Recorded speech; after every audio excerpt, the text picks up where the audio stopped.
Bom dia, pessoal, tudo bem? Estamos aqui num cenário diferente hoje, né? Pois é. Queremos agradecer você por estar aqui mais uma vez com a gente, para a nossa classe de professores, tá? Hoje nós vamos recapitular a lição de número 11 da Escola Sabatina. Você que está chegando por aqui agora, que ainda não sabe o que é a Escola Sabatina, é um meio que a gente tem de nos aproximar mais das Escrituras Sagradas, tá? É um estudo coletivo, onde a gente faz nossos lares durante toda a semana, e no sábado a gente se reúne tanto aqui na classe dos professores quanto com a igreja lá no salão, tá bom? E aí a gente discute vários textos bíblicos, tira ideias, né, tira dúvidas, faz perguntas, tá bom? E nós queremos agradecer você, sim, por mais uma vez estar aqui conosco. Antes da gente iniciar, eu quero que vocês fechem seus olhos daí para a gente fazer uma oração. Querido Pai Celestial, obrigada por mais esse momento que o Senhor nos conduz de aprender mais a Tua Palavra, de falar sobre o assunto bíblico e ser instruído pelo Espírito Santo para que a Tua boa obra seja desenvolvida aqui na terra. Nós pedimos essas bênçãos não porque somos merecedores, mas em nome do Teu Filho Jesus Cristo. Amém. Bom, lição de número 11. O que mais eu poderia fazer? Essa pergunta, ela deixou nossos ouvidos de alerta, né? Essa semana. O que mais eu poderia fazer? Esse eu aqui é o Senhor. É o Senhor. Aqui é Deus perguntando, né? Vamos lá? Vamos no texto bíblico que está no nosso verso áureo. João capítulo 18, verso 37. Verso 37. Diz assim, eu vou ler da Bíblia. Verso 37 diz assim: Então lhes disse Pilato: Logo tu és rei? Respondeu-lhe Jesus: Tu dizes que sou rei. Eu para isso nasci, e para isso vim ao mundo, a fim de dar testemunho da verdade. Todo aquele que é da verdade ouve a minha voz. Olha que resposta, hein? Então aqui Pilatos perguntou para Jesus: Então você é o rei dos judeus? E Jesus fala: Você está dizendo que eu sou rei?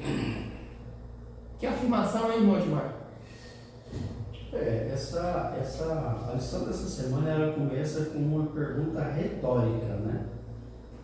O que mais eu poderia ter feito? O que mais eu poderia ter feito? Aí vem o versuário. O interessante é que esse versuário ele é o término do plano da redenção. Ele é o término, porque aqui é Jesus que está falando e Jesus estava sendo julgado para ser agora morto na cruz do Calvário. Então Jesus seria morto ali. Então essa pergunta da lição: o que mais eu poderia ter feito? O que Deus fez pela humanidade? Fez muito. O versuário diz o seguinte: eu para isso vim. Então Jesus ele era o rei. Só que as nações e o povo de Israel não aceitaram Jesus como rei. E é interessante esse versuário aqui, porque ele fixa na minha mente o seguinte: Jesus veio para ser rei, ele era rei, ele morreu na cruz do Calvário para se tornar um rei, e naquele momento que ele estava morrendo na cruz do Calvário, tudo aquilo que Deus tinha feito, que é a pergunta retórica, tudo aquilo que ele havia feito, culminava agora com a morte de Jesus. O que mais que eu posso fazer? Não tem mais nada para fazer. O que eu posso fazer? Tudo. Livrou o povo de Israel, cuidou do povo de Israel, tirou o povo de Israel da escravidão, levou o povo de Israel para a terra de Canaã, deu alimento para o povo de Israel, cuidou das suas nações, cercou eles de bênção, colocou eles no ponto estratégico para que eles pudessem evangelizar toda a terra. E agora Jesus vem culminando isso, né? Alertou o tempo inteiro, né? Exato, então foi tempo. Aí quando Jesus morre, ele fala assim: o que mais eu tenho que fazer? Não tem mais nada. O que eu tinha que fazer, já fiz tudo. E agora, a última coisa que ele tinha que fazer era dar o seu filho. E ele deu o seu único filho para que morresse na cruz do Calvário. Interessante. A lição dessa semana ela é fascinante, entendeu? Ela nos faz lembrar quando Deus sentou com o discípulo, né, e contou a parábola do servo fiel. Exato. Ali ela o servo fiel do dono da terra, foi, arrendou a terra, plantou, deixou tudo pronto, ele arrendou para os caras, aí de lá ele mandou o seu servo. Sabe onde foi que eu estava lendo essa passagem? Não, era aqui na lição. Foi na lição, Sim. Ele é o ponto central. Construção, é o ponto Então central. vamos deixar quando eu chegar lá e eu vou parar por aqui, que fica mais bonito. Pois é. Pois é, então ele não lembra essa história, né?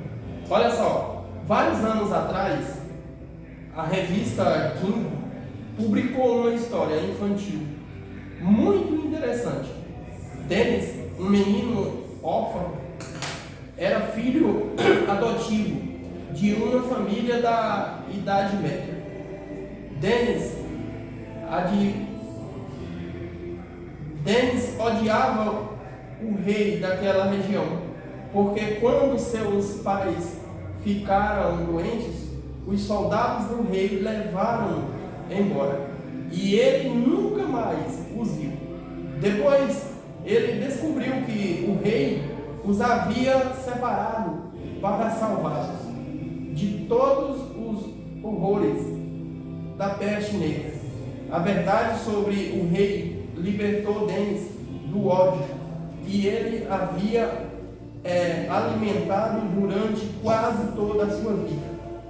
Aquele rei sempre agiu com amor ao seu povo. Muitas pessoas veem Deus da mesma forma que Dennis considerava o rei.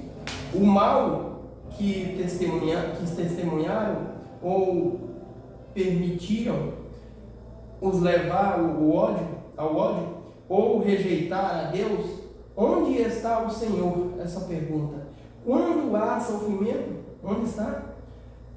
Se Ele é bom, por que existe tanto mal? Essa pergunta de muitos. O conflito cósmico nos ajuda a compreender melhor essa questão crucial. Mas várias questões permanecem em aberto. No entanto, quando todas as nossas tentativas de obter respostas não satisfazem, podemos olhar para Jesus na cruz e por meio dele perceber que podemos confiar em Deus, mesmo com todas as perguntas que pensamos ou que pensarem, sem respostas por enquanto. Olha só. Interessante, aqui fala que essa criança, depois que ele ficou adulto, que ele foi excluir. Então, até ele atingir a idade adulta, ele pensou assim, que maldade do rei, nunca mais viu seus pais. Só que quando ele notou que aquilo que o rei havia feito era para salvar a vida dele, aí ele passou então a... Você sabe que hoje no conflito cósmico também é do mesmo jeito, sabe por quê? Porque às vezes acontece alguma coisa, aí a pessoa fala assim, mas aonde estava Deus quando isso aconteceu? E assim essa pergunta soa direto, né? O pessoal procurando essa história, onde estava Deus? Ele está até mesmo. Uma vez eu passando um estudo bíblico, uma pessoa me procurou sobre Cristo na cruz. Ela me procurou. Não, você me diga onde é que estava Deus quando Cristo estava morrendo na cruz? Por que ele não defendeu? Porque Muitas perguntas até hoje, irmão. Porque ontem mesmo, uma da no pôr do sol, ela estava falando para a Yara, que está lá em casa, agora vai passar 2 semanas lá, que ela está fazendo faculdade, que ficou na frente dela pagar a passagem.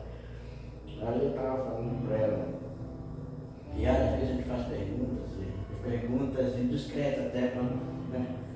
Como essa pergunta, onde é que estava Deus? Eu digo, onde é que estava Deus no momento que nós éramos? Onde é que estava Deus se um filho morreu?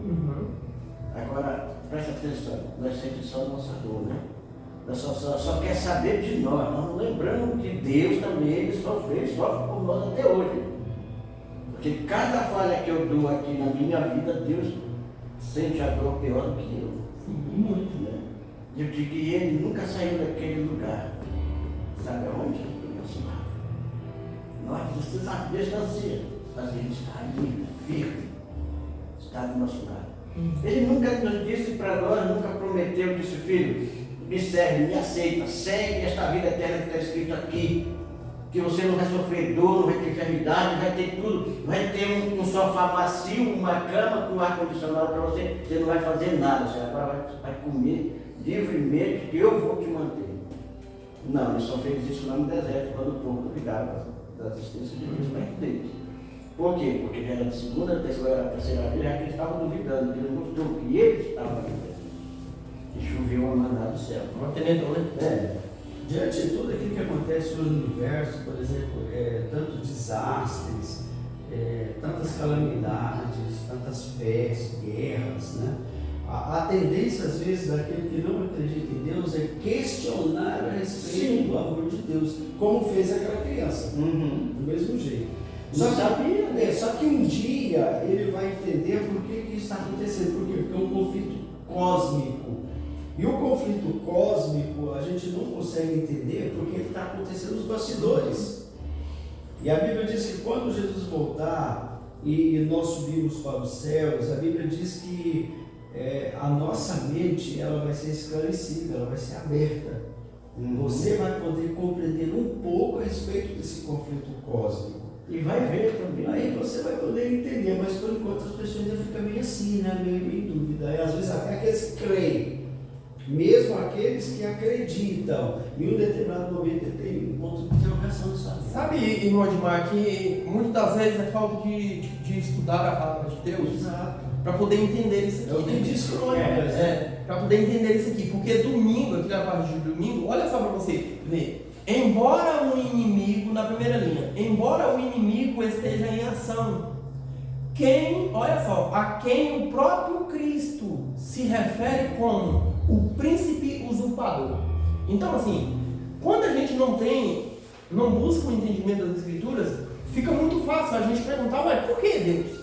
Por que eu estou passando por isso? Né? Como o irmão citou aqui, né? Deus não deixou ali uma escrita falando assim, olha, você vai me servir e nada de mal vai te acontecer. Não.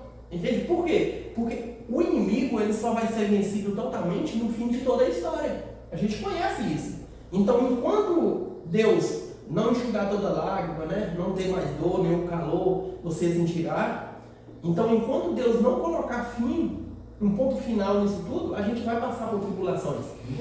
Né? E aqui na parte de domingo, a resposta da história desse rapaz, desse jovem Denis, né? Aqui está falando que muitas das vezes a gente pode passar por momentos difíceis, mas quando nós olhamos para Cristo Jesus, para a cruz, a gente consegue entender que tudo é capaz de ser superado em Cristo Jesus. Você sabe qual é o papel do inimigo? O papel do inimigo, ele faz assim, ó, veja. Se está acontecendo alguma coisa de mal, alguma coisa de errado, alguma coisa de difícil, ele tenta colocar em jogo o caráter de Deus. Aí ele pega e fala assim, igualzinho ele falou para Deus quando ele foi na reunião do céu. Peraí, mas Jó, é lógico que ele vai servir o Senhor porque o Senhor só cerca ele de bens. O Senhor só cerca ele de bom, por isso que ele vai te servir. Mas quando ele encontra uma pessoa, por exemplo, que tem uma doença incurável, aí ele vai no ouvido e fala assim, uai, cadê seu Deus? Não é? Não é? Você não é Cara, se vergonha demais. Aqui diz que além dele ser arqui-enganador, ele fala que ele é usurpador e também acusador. Então ele acusa assim, olha, Deus já me mandou. Você está passando por um momento difícil financeiramente? Cadê seu Deus? Então, deixa eu te falar, para que você existe? Então, esse é o papel que o inimigo faz. Certo? Quando a gente conhece as Escrituras, nós sabemos que o papel dele é esse, e a gente conhece o caráter de Deus, o que você faz? Ignora aquilo que ele fala. Ignora. Quando a pessoa está meio balanceada, eu não estou firme nem na verdade nem no erro, eu fico pensando, então Deus é mau. Deus é mau. Entendeu? E quando a pessoa está totalmente no erro, que ele não está nem no centro e nem nas extremas, ele fala assim, não, essa vida é assim mesmo, então é aquilo que a gente tem que pagar aqui, então Deus não vai fazer nada por ninguém. Sim. Entende? Então as Escrituras dizem que o caráter de Deus precisa ser reivindicado. E Deus então ele mostrou o seu caráter por intermédio de Cristo Jesus quando ele morreu na cruz do Calvário. Então ele mostrou quem ele era. Só que quando Jesus voltar nesse mundo, o caráter de Deus vai ser reivindicado, por quê? Porque o inimigo, ele vai cair de joelhos e vai reconhecer que Deus é o vencedor. Só que aí vai acontecer o seguinte: e aqueles que estão cercados dele serão destruídos justamente com ele. Entende? Essa história aqui é uma história da criança. Ainda bem que aquele menino, ele conheceu que o rei foi bom do servo. Entende? Então hoje nós vamos entender isso aqui. O caráter de Deus, ele vai ser reivindicado. E outra coisa, sábado passado eu falei sobre a experiência daquele rapaz, um amigo nosso aí, né? Um sobrinho nosso. Ele está com câncer, né? E aí essa semana eu escutei a pessoa falando: não, nós vamos orar, Deus vai curar. Eu pensei: meu pai, mas Deus não age dessa forma. Você sabe por quê? Porque acontece o seguinte, se você vai para uma pessoa dessa e fala que Deus vai curar ele, você ora e Deus não cura, ele vai perder a fé, ele vai destruir ele. Então você tem que conscientizar a pessoa, porque quando Jesus chegava e uma pessoa estava doente, o que ele fazia primeiro? Perdoava os pecados. Perdoados são os seus pecados. Agora levanta e anda. Então a cura vinha depois. Só que deixa eu perguntar uma coisa para você. Será que ele teve perto de alguém que perdoou os pecados e não curou ele? Teve. Paulo foi um dele. E Paulo falou que vivia com espinho na carne.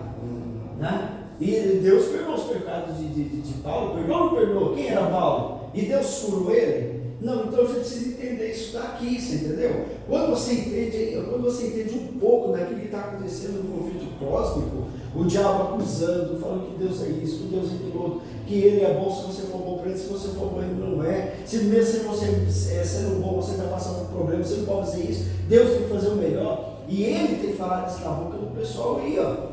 Determina, coloca Deus no para ele, determina a sua bênção. Então, e o princípio bíblico, ele é diferente desse pensamento. Exato. Porque assim, ó, o irmão citou aqui a questão de Jesus curar as pessoas e pessoas que ele não curou, como o Paulo, né? Mas vamos lá.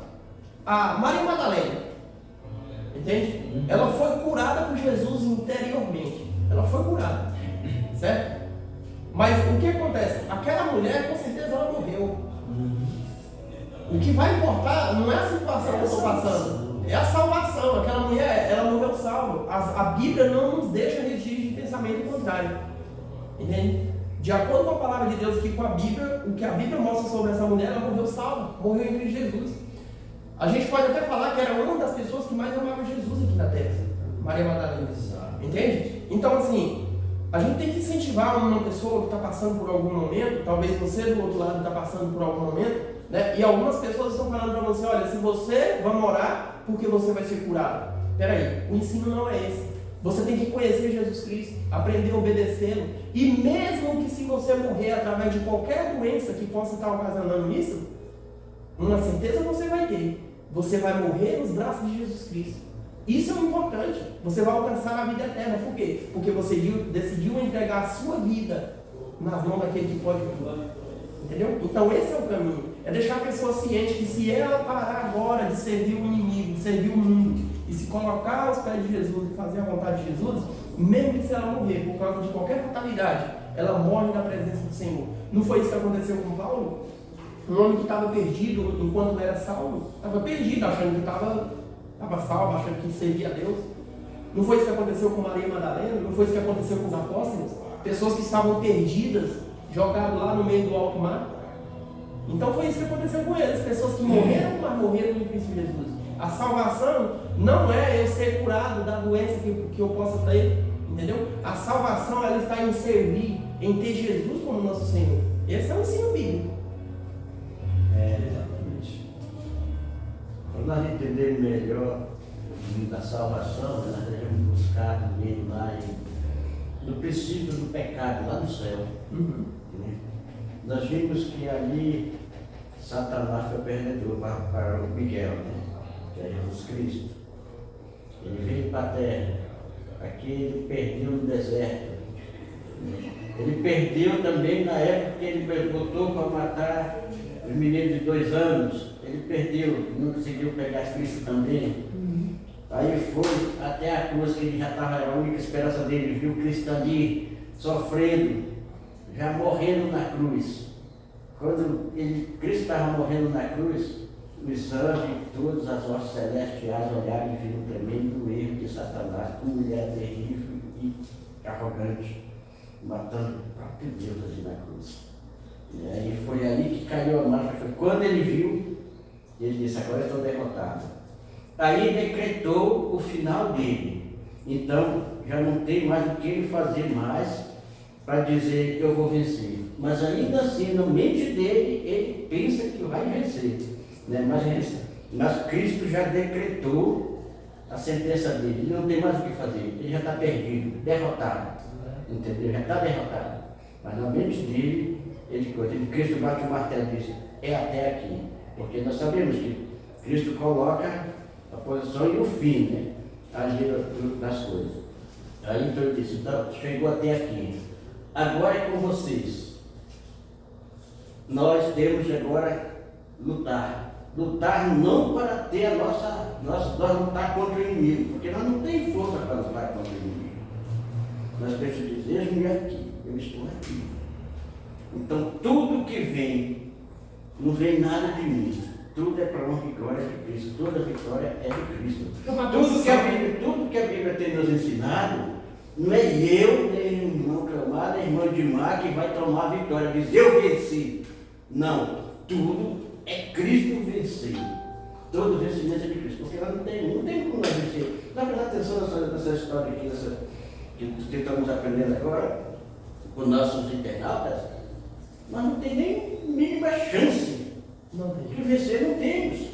Não temos, mesmo que eu seja homem de oração, conheça a Bíblia de capa a capa, estudo, nós não temos. Não tem, que nós não temos poder. Se nós não temos isso dentro de nós aqui, todas essas escrituras, para Cristo estar conosco, e eu puder falar assim: já não sou eu que vive, Cristo vive em mim, eu não venço. Meu amigo, tinha alguém mais inteligente na época, assim, pros de Roma, do que o próprio Pilatos, que foi julgar Jesus? Sim. Por isso que ele era o líder ali maior. Tinha alguém com mais experiência do que Judas, o traidor? Tinha alguém ali no meio? Não tinha. É tanto que ele tinha tanta inteligência e sabedoria que ele foi cuidar da finança.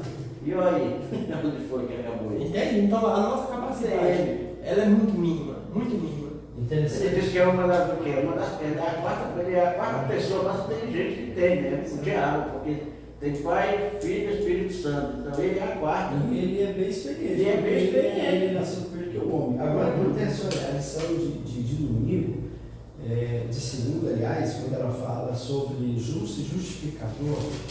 Quando Jesus estava prestes a morrer na cruz do Calvário, o inimigo falou assim: colocou dúvida nele. Sim. Porque quando ele estava no Getsemane, ele falou: Pai, se possível, passa de mim esse cálice. Ele estava agindo nesse momento, era o inimigo que estava na mente dele. Por que você tem que morrer agora nesse estágio? Falando, né? Exato.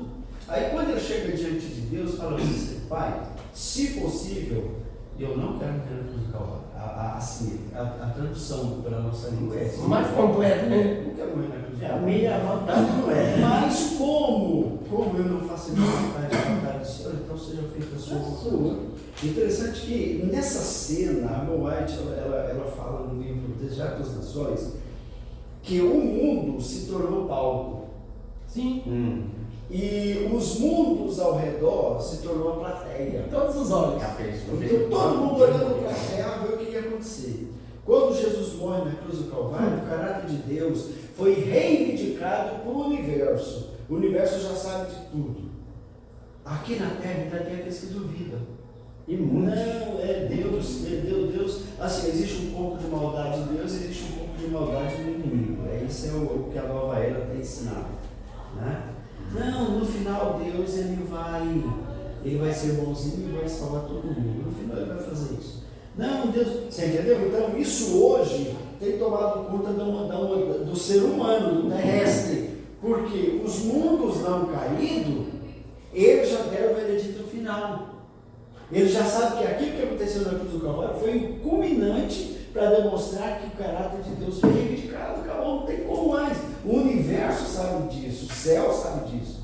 Mas a terra ainda tem. Olha, você vê o tanto que essa terra aqui, ela está tão computalizada. Ainda tem dúvida. Ela está tão computalizada que Aqui no nosso meio hoje, existem pessoas que ainda estão querendo sondar Deus. Exato. Estão querendo descobrir como foi que Deus surgiu. Uhum. E Deus não surgiu. Já vi essa história. Né? Deus ele não surgiu, Deus não teve É início. infinito. A Bíblia diz que ele é criador, entendeu? Então é impossível uma coisa que foi criada numa televisão produzir televisão. Hoje eles criam o anjo com 10, 15 olhos, aquela bola Sim, cheia. e não param de buscar meio de aceitar, entendeu? De praticar aquilo que Deus ensina. A palavra Deus já está falando, Deus, não tem ninguém mais, é só Ele. Ele sempre existiu, a própria Bíblia diz. No princípio só existia Deus, entendeu? Só existia Deus. Interessante que eu coloquei na parte de terça, né? Terça-feira, vem falando sobre o cântico do meu amado. E aqui ele é um cântico que Isaías escreveu, né? Sim, Os Isaías, Salmos, né? Também Jeremias, ele falou sobre isso aí. Interessante que veja só, o que é essa vinha? Quem são esse campo, né? E eu acho que aqui, irmão, é o ponto que a gente tem que levar para a classe hoje. Aqui está o âmago da lição. A lição de terça e de quarta, ela é o central, entendeu? Ela é central. Então, quem é essa vinha? Né? Quem que é o dono da vinha? Quem são os trabalhadores da vinha? Né? Quem são? Quem é o filho da vinha? Me serve. Você sabe, olha o interessante aqui, veja só, quanto que isso aqui é interessante, veja. Quando Deus quis criar uma nação que iria honrar o nome dele, ele chamou uma pessoa. E a gente conhece muito bem.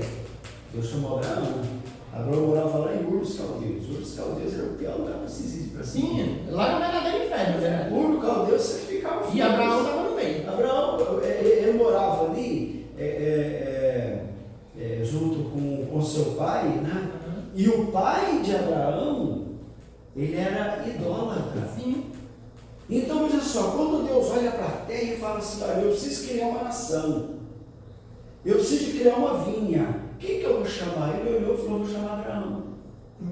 Então, Abraão, ele faz parte de tudo aquilo que é história humana. Por exemplo, eu sou descendente de Abraão, você é descendente de Abraão. Quando Abraão veio, quando Deus chamou Abraão e colocou ele na terra, o que ele fez? Deus colocou Abraão no lugar e expulsou todo mundo que ali estava. Sabe aqueles que sacrificavam a ídolos? Foi expulso. Então, Deus fez assim, olha, peraí, eu vou preparar aqui a terra para plantar, mas a terra está cheia de pedra, vamos tirar as pedras. Aí tirou as pedras, interessante que hoje, você já viu quantas pessoas tiram as pedras da terra para plantar? Eles fazem um muro e você já viu? Faz uma cerca de pedra. Proteção, né? Proteção. Então ele tirou as pedras do campo, preparou o terreno, colocou ali um servo que foi Abraão, disse Abraão, agora você vai cultivar a minha vinha. Abraão foi fiel. É tão fiel que a Bíblia fala assim que eu vi uma vez uma pessoa pregando sobre isso, né, e foi válido, eu nunca esqueci. Ele falou assim que Abraão nunca construiu uma casa, em vez de construir uma casa, ele construiu um altar. Quando você vai ali nos Heróis da Fé, lá em Hebreus capítulo 11, lá fala assim que Abraão viveu em tendas, por quê? Porque a mente dele estava no céu. Então Abraão foi um fiel. Então Abraão foi colocado na terra limpa. Deus falou assim, você vai ficar aqui, o meu nome vai ser honrado. E Abraão começou então a honrar o nome de Deus. Então Abraão foi um servo fiel. Mas ao passar do tempo, o que foi que aconteceu? O inimigo começou então a infiltrar entre o povo. Quando Abraão morreu, veio novos líderes. Esses líderes fez com que o povo de Israel foi fazendo o quê? Afastando-se de Deus. Foi afastando, e a terra ficou totalmente impura. Olha só, pelo pouco entendimento que eu tenho, eu acredito que o inimigo começou a meter a mão dele quando matando o pai de Ló. Exato. Matando o pai de Ló. Isso. Entendeu? Porque aí Ló ia ficar órfão, ia ficar sem pai, o tio ia cuidar. já conhecendo, né, que ele conhece as escrituras mais que a gente, conhecendo que Deus estava levantando alguém. Porque até Eu vou infiltrar ali alguém porque vai fazer o contrário. Porque eu acho que até ali ainda não havia o segredo de Deus. Você quer ver? Você quer ver a questão como que o inimigo ele lança o joio dele, que aqui fala assim, ó, peraí, mas nós vamos fundir essas duas lições, que é terça e quarta, né? Fala sobre o semeador, que semeou a semente lá. Então, pessoal, a terra está preparada. Eu só semeio o quê? Coisa boa. Quando Ló resolve separar de Abraão e ele vai para Sodoma e Gomorra destruída, Ló sai da cidade com as suas duas filhas, e o que elas aprontam? Comete um incesto. Peraí, Ló era do povo de Deus. Deus havia chamado Abraão e Abraão chamou Ló. Então Ló ia receber o quê? Uma grande bênção, juntamente com Abraão, que era aquilo que Deus havia feito. Quando Ló ele separa de Abraão, vai para ali, a cidade é destruída, e ele sai com as suas duas filhas, e as duas filhas cometem incesto, nascem dois povos. E duas pragas, né? Duas pragas, os amonitas e os moabitas foram nós, inimigos do povo de Israel. Você entendeu? Eles sacrificavam a deuses, eles aprontavam, eles tinham o seu próprio Deus, e aí começou a infiltrar dentro do povo de Israel. Qual foi a praga disso daqui? O povo de Israel cometer casamento, o matrimônio com esse povo. Entende? Então Deus havia preparado o caminho, tudo estava bem arrumado, tudo estava limpinho. O diabo veio e lança a semente dele. Semeou o joio no meio do trigo. É aí que vai entrar. Olha só, a gente tem que entender essa questão do joio. Viu que sempre o joio já entra junto? Quando Deus chamou Abraão, abandona a tua terra, sai do meio deles. Mas aí o sobrinho veio e falou assim, não, eu vou também. Aí já entrou no meio. E daí nasceu. Sempre veio. Ali era uma sementinha, Uma pequena semente que está crescer. E uma sementinha disfarçada. Veja, que parece com trigo. Exato. O que era Ló? Parecia com trigo, né? Irmão Clomar, imagina assim, ó, quando Ló saiu lá de Ur dos Caldeus, né? E veio com Abraão, Ló não tinha nada. Pois é. Ló não tinha nada. Abraão também eu acho que não tinha nada. Abraão saiu com poucas ovelhas, né? Alguns servos e a roupa do corpo. Quando Ló se estabeleceu ali na terra de Canaã, que era um lugar muito fértil, né? E a sua riqueza começou a multiplicar, Abraão não foi egoísta. Abraão começou a dividir a sua riqueza também com Ló, porque Ló também se ficou rico. Sim, era família, né? A Bíblia fala assim que os pastores de Ló começaram a discutir com os pastores de Abraão. Mas peraí, a terra era de quem? De quem era a terra? Ló era um intruso. Tipo assim, olha, como é que eu vou chegar na sua casa e eu vou exigir? Porque eu acredito assim, ó, quando alguém vem para minha casa, porque eu sempre falo isso para minha esposa, não faz, querido? Acontece o seguinte, quando alguém vem para minha casa, ele tem que entrar dentro das minhas regras. Sim. Tipo assim, aqui a gente deita 8 horas da noite. Não, mas na minha casa eu deito meia-noite, pois aqui você vai ter que deitar 8 horas. Aqui, você entendeu? Quando Ló chegou com Abraão, ele começou a impor. Aí os pastores de Ló falaram, não, esse campo aqui é nosso. Aí os pastores de Abraão falaram, não, mas a terra Deus deu para Abraão, Ló então, não, aí, é tão interessante isso aqui. Você vê o caráter de Abraão, você vê o caráter de Abraão, que Abraão falou assim, olha, escolhe a terra que você quer colocar então o seu. Pode escolher. Você quer ir para onde? Você quer ir para o sul? Você quer ir para o norte? Para onde você quer? Pode escolher. E Ló, olho grande, né? Ele escolheu o que? O melhor da terra. Onde ele viu mais verde. Mas era ali que estavam as ovelhas de Ló. Era lá. De Abraão estava um pouco separado, já justamente por causa da discussão de Abraão. Falou, não, tudo bem. A bênção, quando vem de Deus, meu amigo, você pode esperar em qualquer lugar. Olha só, a Bíblia diz que há dois caminhos. Um caminho, uma porta estreita, né, uma porta larga, um caminho limpo e um caminho de espinhos. Né? Essa história aí mostra esses dois caminhos. Exatamente. Ló escolheu o lado verdejante, né? As campinas. Mas ali que estava o problema. Sodoma e Gomorra estavam para ali. Né? E ele, sem saber, entrou nessa carruagem. Né? Por isso que diz que muitos passarão por aquele caminho, por causa das bonitezas, das riquezas, daquilo que tudo que aquele caminho tem de oferecer. Né? Aparência. Aparência. Aparência, entendeu? Aparência. Mas lá no centro está a perdição. Exatamente. Mas só pela aparência se lá. É verdade. Então nós devemos, isso aqui hoje, nós devemos passar para os alunos, estamos aqui para os espectadores, como também para os alunos. Quem é essa vinha? Quem são esses trabalhadores? Quem é esse Senhor que saiu e mandou os servos? Quem é esses servos que o Senhor mandou? Né? Então a gente tem que passar tudo isso. Né? Aqui a gente vai passar para vocês. A vinha é a gente, é o povo de Deus. Né? Esse dono é o próprio Deus.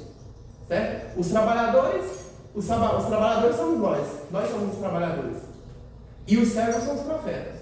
Os profetas que Deus mandou durante toda a história, como o irmão Edmar começou aqui. A longas datas, Deus vem lutando para trazer salvação à humanidade. Mas muitas das vezes não alcança êxito. Não porque Deus não quer, mas porque nós mesmos temos um defeito interno. Esse conflito cósmico. O tempo todo nos arrodeando e nos desviando dos caminhos celestiais. Por que não tem muito êxito nessa missão de Deus aqui na Terra? Por causa disso. Porque em vez de darmos lugar a Deus, nós damos lugar às tentações desse mundo. E aí nunca tem êxito dessa forma. Como a lição começou no sábado aqui, né? Quando a gente está passando por qualquer momento de tribulação, nós devemos olhar para Cristo e para a cruz. E aí a gente consegue ver a salvação para frente. Verdade. Aí a lição de quarta, a lição de quarta, ela fala sobre a parábola do dono da vinha. Você sabe que é interessante isso aqui? Porque, veja só, nós vimos aqui que Deus havia semeado o que? A boa semente. Colocou homens bons. Né? Abraão, ele foi essa semente. Só que na parábola, o dono da vinha fala assim: olha, nós não semeamos boa semente? Sim, nós semeamos. Aí o servo falou assim: mas nasceu também o joio. O dono da vinha falou assim: olha, quem fez isso? Aí eu falei assim: eu já sei, foi o inimigo que fez. Ele foi à noite, nas escuras, o inimigo trabalha assim. O inimigo só trabalha nas escuras. Né? E lançou. Aí o servo falou assim: mas é fácil, é só a gente ir lá e arrancar então o joio. Só que o joio e o trigo, quando eles nascem, são muito semelhantes. E outra, Idênticos, né? mesmo, que o camarada vai lá e fala assim: ó, essa plantinha aqui é trigo, essa plantinha que está do lado aqui é joio, eu vou arrancar ela. Quando você puxa ela, o que acontece com o solo? Ele fica o solo. Então, sabe aquela plantinha que está do lado? Rebenta 2, 3, 4 raízes. Você falar nisso, eu lembrei quando eu trabalhava na roça, o pai plantava arroz na desse tamanho que era de paz, quando eu puxava, fiquei presente lá todo mundo, viu? Então, sabe aquele que estava ali do lado? Quando você arranca o que está do lado, provavelmente aquele rebentou 2 ou 3 raízes e ele vai morrer. Ele adoece, né? Ele vai morrer. Então, você sabe que, olha, a gente fica imaginando assim: olha, por que Deus ele foi assim tão misericordioso com o povo e até hoje não destruiu o mundo? Irmã White, no livro Desiderato das Nações, tem uma citação dela que ela fala assim: olha, Deus estende a mão para destruir a terra. Eu falei: eu não suporto mais, não suporto. Só que Jesus coloca entre a terra e Deus, e ela fala bem claro que ele mostra as suas mãos e ele fala: Pai, espera mais um pouco. Espera mais um pouco, eu morri por eles. Você sabe por que a terra não foi destruída ainda? Por causa desse amor de Jesus e de Deus pela humanidade. Porque foi por Jesus que Deus amou a humanidade e deixou. Sim. Porque, olha, rapaz, hoje acontece tanta coisa. Assim, ó, eu não ando mais assistindo jornalismo. Não assisto mais, graças a Deus. Não consigo mais assistir eu liguei ontem para me ver lá uma coisa de estudo, do Samuel, mas eu fiquei essa coisa naquela televisão lá. Nossa. Eu estou em casa, às 12 horas. Deixa eu te falar um negócio. Se você colocar uma vazia debaixo da televisão, enche de sangue. O que está acontecendo? Mas se você colocar novo tempo, por que colocar nesse negócio? Então, hoje, assim, a maldade, o que tem acontecido na maldade que está acontecendo no mundo, Aí você fala assim, não, mas Deus, mas e se ele fizer isso, vai abalar muita gente. Então o que ele faz? Deixa crescer junto aí. Quando chegar a colheita, o que é a colheita? Quando tiver tudo grande. Por exemplo, o cacho do trigo é diferente do cacho do joio.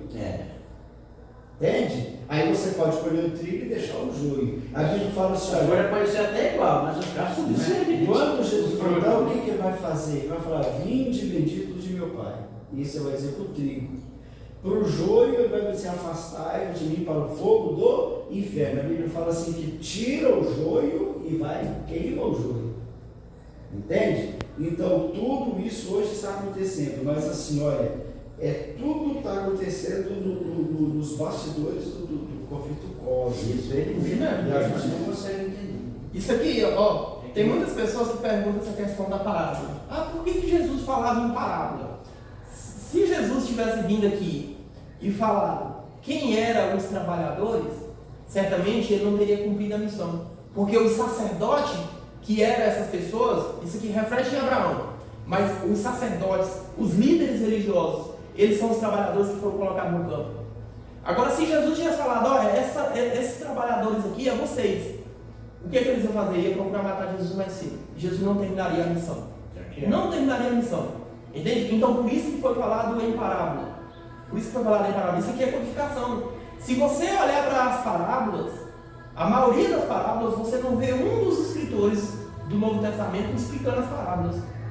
O próprio Jesus, às vezes, entre os seus discípulos, olha só, ele procurava ir embora. Quando chegava em algum local, os discípulos faziam perguntas, mestre, o que significa aquilo que o Senhor falou? Aí ele ia explicar para os seus discípulos. Então, naquela época, o povo não conseguia entender isso aqui. Não conseguia entender. Por quê? Porque é codificação. Codificação. Você só entende depois que você aceita o dono da vida. Aí você começa a entender as parábolas. A própria Bíblia diz que ele ensinava parábolas para que aqueles que não aceitam não entendissem. E é interessante, viu, Marcos? Por exemplo, quando Jesus veio, os escribas e fariseus sabiam que Jesus estava falando deles. Sim, Você vê que Nicodemos. ele não tinha concreto, né? Nicodemos fazia parte do quê? Do Sinédrio. Aí Nicodemos, quando você olha ali no capítulo 4 do livro de João, acho que é 4 mesmo, acho que é o capítulo 4, fala sobre quando Nicodemos ele pediu uma audiência com o próprio Jesus, e ele pegou e lá, foi sabor. Qual capítulo? Eu acho que é inteiro. Ele falou para Jesus assim: olha, eu vejo que o Senhor é de Deus, sabe por quê? Porque ninguém pode fazer algo que o Senhor faz que não venha de Deus. E de onde era ele? Era lá do Sinédrio. Ele fazia parte ali da liderança da igreja. Ele era um dos líderes altos de Nicodemos. Tanto é que Nicodemos ele teve uma participação especial quando foi pedir o corpo de Jesus para ser sepultado. Se não fosse a influência dele, eu acho que seria dele, José de Arimateia. José de Arimateia era um camarada rico, né? Mas a Bíblia não fala nada sobre José de Arimateia. Só aparece ali. Até mesmo para entrar na presença do governador, tinha que ser alguém com uma patente bem alta, senão não conseguia, não. Ainda mais para reivindicar o corpo de um crucificado. E uma pessoa que era considerada impostor. Entendeu? Essa pessoa, tudo dado por Deus, né? Tudo facilitou para eles ir lá, tirar Cristo dali e enterrar. Sim. Tudo para cumprir a profecia certa. Entendeu? A parte de quinta também, ela tem uma boa explicação também, né? Vai falar sobre o dono da vinha, né? Aí vai explicar tudo isso que a gente está falando, né? Em uma última análise, o nome de Deus é reivindicado. Sabe por que Deus dá o direito? É Deus que chama a gente para reivindicar. É Deus que chama a gente para olhar o que é o errado e o que é certo. Analisar, olhar para a palavra de Deus, olhar para a história e ver se Deus realmente está sendo um Deus verdadeiro e justo ou se tem alguma falha. É o próprio Deus que chama. E você só vai descobrir isso, irmão, quando você vai na história e quando você vai ler a Bíblia. Aí você vai descobrir que Deus vai assim: olha, o que mais eu poderia ter feito? Entendeu? Você não tinha mais nada para fazer, ele fez tudo. Então Deus fez tudo para que o ser humano fosse e será salvo. Então, e o Apocalipse diz que os justos, ou seja, as pessoas que decidiram ficar do lado de Deus, vai julgar até mesmo os anjos. E aí é aquilo que a gente citou lá no começo. Por que vai julgar os anjos? Os anjos não estão mais altos do que a gente? Né? Por que vai julgar? Porque o distorcimento do conflito cósmico está na mente dos anjos lá até agora. Eles estão vendo desenrolar na história e só vai ser confirmado quando abrir os livros. Exatamente. Então os anjos, além de nós descobrirmos o tanto que Deus foi justo em toda a história, os anjos também vão ter a real certeza de quem foi Deus em toda a história. É interessante que isso Tudo que aí. ele viu, ele já tem, né? Mas eles querem passar no É céu. só a confirmação. É confirmar. É igual o perdido, o ímpio. O ímpio vai se perder, mas aonde que vai ter a confirmação? Lá no final.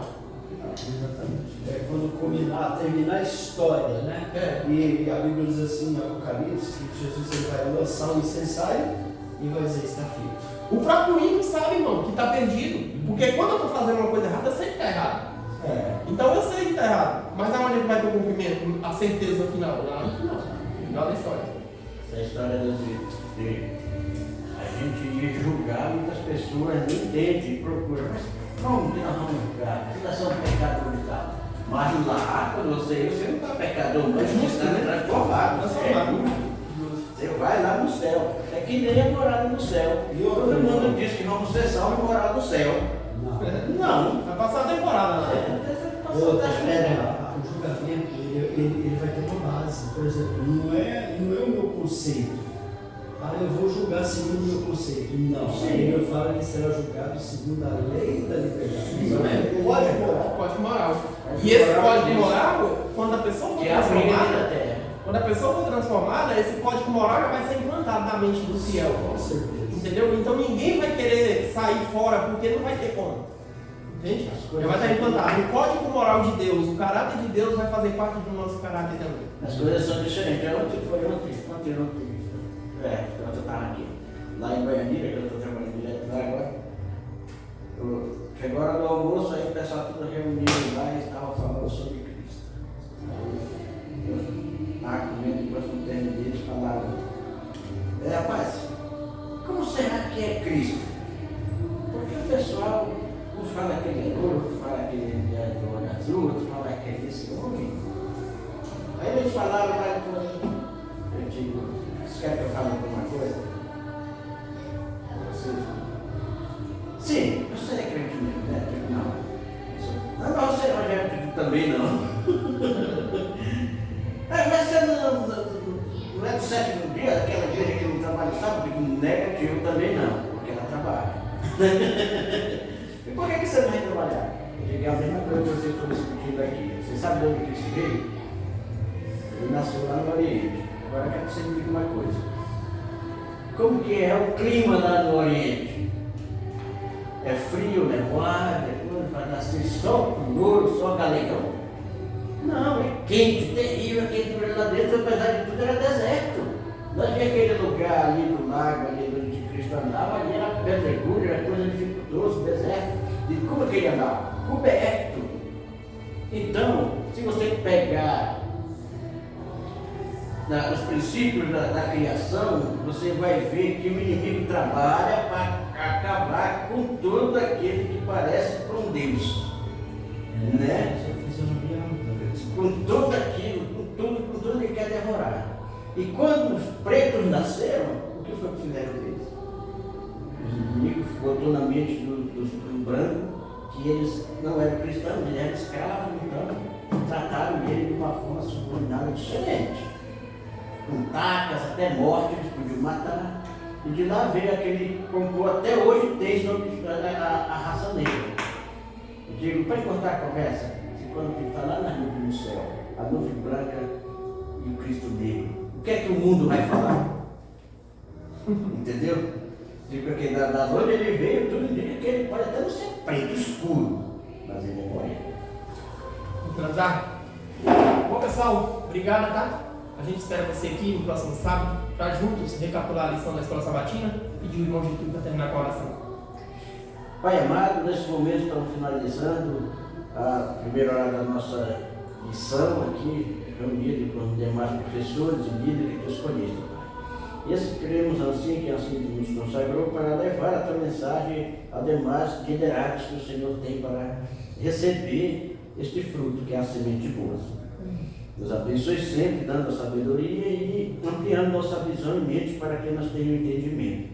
Porque de nós mesmos não sai nada de bom, Senhor. Por isso precisamos do Teu Santo Espírito em nome de Jesus.